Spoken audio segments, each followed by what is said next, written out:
तो चलिए अपने लेक्चर नंबर 10 का स्टार्टिंग करते हैं। ठीक है, तो अब तक हम लोग पढ़ रहे थे कैरेक्टरिस्टिक ऑफ एनी वेव। किसी भी वेव का कैरेक्टरिस्टिक क्या होता है, चाहे वो साउंड वेव हो, लाइट वेव हो, किसी भी वेव का कैरेक्टरिस्टिक पढ़ रहे थे। हम लोग एम्पलीट्यूड के बारे में पढ़ लिए हैं, हम लोग टाइम पीरियड के बारे में पढ़ लिए, हम लोग फ्रीक्वेंसी के बारे में पढ़ लिए। टाइम पीरियड क्या होता है, मतलब कि एक वेव को यहाँ से यहाँ तक जाने में जितना समय लगा उसको हम लोग क्या कहते हैं, टाइम पीरियड कहते हैं। और एक सेकंड में जितना वेव बना, ठीक है, मान लेते हैं एक सेकंड में इतना वेव बना, ठीक है, मतलब कि यहाँ से लेकर के आपको यहाँ तक वेव बना, तो कितना वेव बना है एक सेकंड में, ये हो गया एक वेव और ये हो गया दो वेव, तो दो वेव बना है, मतलब कि इसका फ्रीक्वेंसी क्या हो जाएगा, 2। यूनिट क्या रखेंगे, हर्ट्स, ठीक है, तो 2 हर्ट्स हो जाएगा इसका फ्रीक्वेंसी। मतलब एक सेकंड में जितना वेव बना उसको हम लोग क्या कहते हैं, फ्रीक्वेंसी कहते हैं। और फ्रीक्वेंसी का फॉर्मूला क्या होता है, 1/टाइम पीरियड होता है, इसको याद रखिएगा। ठीक है, चलिए अब आगे देखते हैं। ये है बहुत ज़्यादा आसान सा टॉपिक, वेवलेंथ। वेवलेंथ को हम लोग डिनोट करते हैं लैम्डा से। ये जो है वो लैम्डा, जैसे कि एम्पलीट्यूड को कैपिटल ए के साथ, टाइम पीरियड को कैपिटल टी के साथ, फ्रीक्वेंसी को स्मॉल एफ के साथ रिप्रेजेंट करते थे, वैसा ही वेवलेंथ को हम लोग जो है वो लैम्डा, ये है लैम्डा उल्टा वाई, ठीक है, लैम्डा से रिप्रेजेंट करते हैं वेवलेंथ को। तो वेवलेंथ क्या होता है, द लेंथ मतलब कि the distance between two consecutive compression and rarefaction is called wavelength. मतलब कि दो कंप्रेशन और रेयरफैक्शन के बीच का जो डिस्टेंस होता है उसको हम लोग क्या कहते हैं, वेवलेंथ। मतलब कि देखिए ये कंप्रेशन, ये रहा रेयरफैक्शन, हो गया कंप्लीट, एक वेव बन गया, और ये जो डिस्टेंस रहा इसके बीच का, इसको क्या कहते हैं हम लोग, वेवलेंथ कहते हैं। बात समझ में आ गया, ठीक है। वेवलेंथ किसको कहते हैं, मतलब कि अगर मान लेते हैं वेव यहाँ से स्टार्ट हुआ है, ठीक है, और यहाँ से वेव हो गया कंप्लीट यहाँ पर, तो ये जो डिस्टेंस होगा यहाँ से लेकर के यहाँ तक, इसको हम लोग क्या कहेंगे, वेवलेंथ कहेंगे। अगर मान लेते हैं वेव यहाँ से स्टार्ट है, यहाँ हम अगर आधा लेते हैं, ठीक है, तो आधा पार्ट कहाँ से स्टार्ट होगा, यहाँ से स्टार्ट होगा, ठीक है, तो यहाँ से आधा कंप्रेशन हुआ है, ठीक है, ये रेयरफैक्शन हो गया पूरा, तो आधा कंप्रेशन हमको और लेना पड़ेगा ना, तब ये यहाँ तक क्या हो गया, एक वेव कंप्लीट हो गया, एक साइकिल कंप्लीट हो गया। मतलब कि यहाँ से यहाँ तक जो रहा डिस्टेंस उसको हम लोग क्या कहते हैं, वेवलेंथ कहते हैं। इसको लैम्डा के साथ रिप्रेजेंट करते हैं, और क्योंकि ये एक लेंथ है तो इसको हम लोग, इसका ऐसा यूनिट भी क्या होगा, मीटर होगा। बात समझ में आ गया, ऐसा unit of wavelength is metre. चलिए वेवलेंथ समझ में आ गया। वेलोसिटी क्या होता है, वेलोसिटी ऑफ वेव, मतलब कि वेलोसिटी क्या होता है, वेलोसिटी होता है distance travel by an object in per unit time, वही होता है ना। तो यहाँ पर क्या हो जाएगा, distance travel by an object in per unit time is called velocity, ठीक है। Distance travel by wave in 1 second, ठीक है, एक सेकंड में, पर यूनिट टाइम बोलो या 1 सेकंड बोलो, एक ही बात हो गया।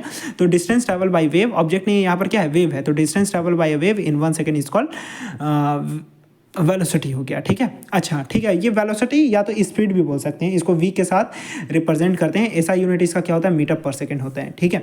चलिए अब हम लोग जानते हैं relation between velocity and wavelength. चलिए अब पांचों प्रॉपर्टी खत्म हो गया, हम लोग एम्पलीट्यूड के बारे में पढ़ लिए, ठीक है। हम लोग अच्छा एम्पलीट्यूड क्या बताता है, एम्पलीट्यूड बताता है लाउडनेस के बारे में, ठीक है, ये बात तो याद रहेगा आपको। चलिए ठीक है, फिर उसके बाद हम लोग टाइम पीरियड भी कह लिए, पढ़ लिए। टाइम पीरियड मतलब होता है कि एक वेव, एक साइकिल या एक वाइब्रेशन कंप्लीट करने में कितना टाइम लगा, उसको हम लोग क्या कहते हैं, टाइम पीरियड कहते हैं, एक वेव को या एक साइकिल को, ठीक है। अच्छा एक सेकंड में जितना वेव बन रहा है उसको हम लोग क्या कहते हैं, फ्रीक्वेंसी कहते हैं। वेवलेंथ क्या होता है, distance between two consecutive compression and rarefaction, मतलब कि दो कंप्रेशन और रेयरफैक्शन के बीच का जो डिस्टेंस होता है उसको हम लोग क्या कहते हैं, वेवलेंथ कहते हैं, ठीक है।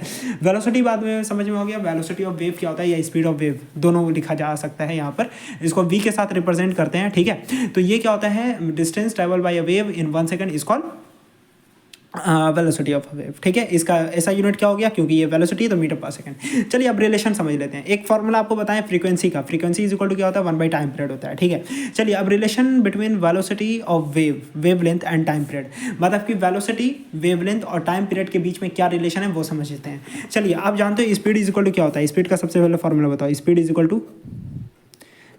इक्वल टू डिस्टेंस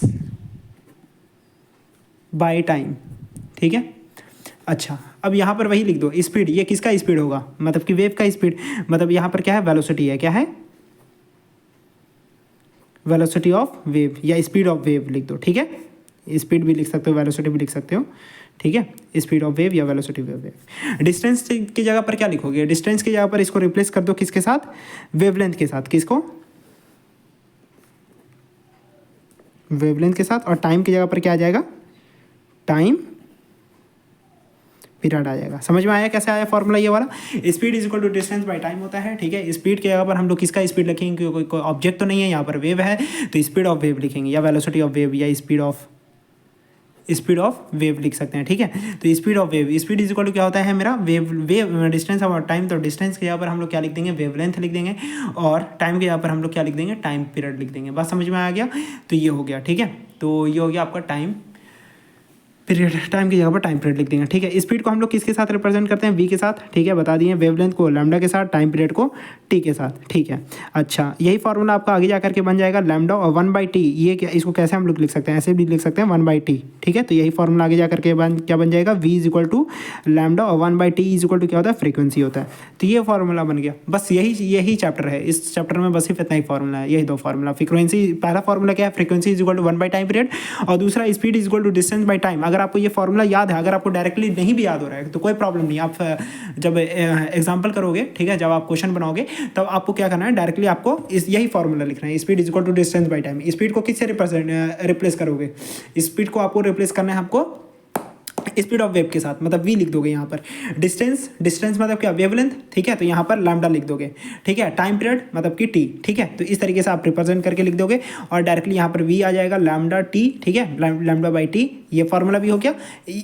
अब आपको 10 फार्मूला नहीं हम याद करने के लिए बोल रहे हैं, हम तो बोल रहे हैं आपको ये भी नहीं याद करो, अब बस खाली आपको ये पता है, बस अब बनाना सीख लो। Speed is equal to distance by time होता है, डिस्टेंस के यहाँ पर लिख दिया लैम्डा, टाइम के यहाँ पर लिख दिया टाइम पीरियड, ठीक है। अब यहाँ पर v आ गया, ठीक है, क्योंकि स्पीड को तो वेलोसिटी ऑफ वेव मतलब कि v, वेवलेंथ को लैम्डा के साथ, टाइम पीरियड को t के साथ। अब हम क्या बोल दिए, 1/t को हम लोग f भी लिख सकते हैं, तो ये फॉर्मूला एक और बन जाएगा, v is equal to lambda by F. तो अब आपको 3-4 फॉर्मूला याद करने की जरूरत नहीं है, ठीक है, कि आप हम बोल रहे हैं आप ये भी फॉर्मूला याद करो, ये भी याद करो, ठीक है। तो हम उतना नहीं बोल रहे हैं, अब बस खाली आपको ये फॉर्मूला याद है कि frequency is equal to 1 by time period होता है, दूसरा आपको ये भी पता है speed is equal to distance by time, ठीक है। एक बार फिर से हम एक बार आपको बता दे रहे हैं यहाँ पर कैसे आपको लिखना है। यहाँ पर लिखने का बहुत ही आसान तरीका कि आप सबसे पहले स्पीड के यहाँ पर क्या लिख दो, वेलोसिटी, मतलब कि जो स्पीड ऑफ वेव है, ठीक है। डिस्टेंस के यहाँ पर क्या लिख दो, लैम्डा, और टाइम पीरियड के टाइम के यहाँ पर क्या लिख दोगे, टाइम पीरियड लिख दोगे, हो गया, बात खत्म। और यहाँ पर जो है वो आपका v is equal to lambda into 1/t, ठीक है। तो v is equal to lambda 1/t को हम लोग क्या लिख सकते हैं, फ्रीक्वेंसी। ये बन गया आपका फॉर्मूला। बात समझ में आ गया ये कैसे आया फॉर्मूला। चलिए ठीक है, थैंक यू।